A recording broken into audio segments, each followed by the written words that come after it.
What's happening, everyone? Jason right here. Georgia, I want to start with a question that seems completely reasonable and is actually terrible. All right, hit me. How many square feet do you want your pool to be? I have absolutely no idea. And that's the whole episode. I was building an interactive estimator for a pool company. Somebody answers questions about the pool they're picturing and gets a real dollar figure at the end. So we need to know how big. And square footage is the correct unit. It's what the pricing math runs on. It's what the builder uses. It's technically the right question.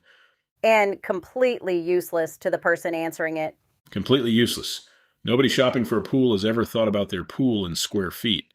So what did you try instead? Gallons, at first. Which sounds better because people who own pools do know their gallons. But somebody shopping for one doesn't own one yet. That's the trap I almost walked into. I know my own pool is 14,500 gallons because I've been buying chemicals for it for years. Somebody who's never had a pool has never once needed that number. So what's the question people can actually answer? Dimensions, 16 by 32. That's how pools are sold. That's how they're talked about at a cookout. That's what a person actually says out loud. And underneath it, the math still runs on square footage. They just never see that part. I want to poke at something here, though. AI built most of this thing with you, and it kept handing you the technically correct question. So why does it keep doing that? I think because a question that's technically correct is defensible, and a question that's humanly correct requires knowing something about the human. Square feet is right. It's just right for the builder, not for the buyer. And there's nothing in the data that tells you which one is filling out the form.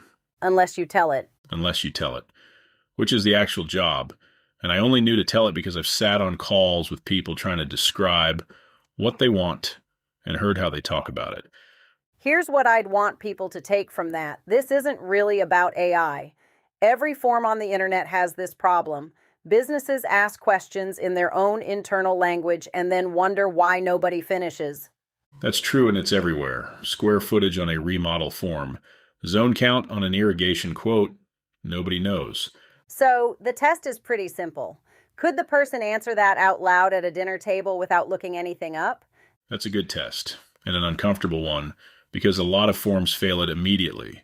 So here's my takeaway. AI will give you the correct question every time. Whether a real person can answer it is a completely different question, and that one still takes somebody who's actually talked to a customer. All right, I'm keeping that one. One quick thing before you go.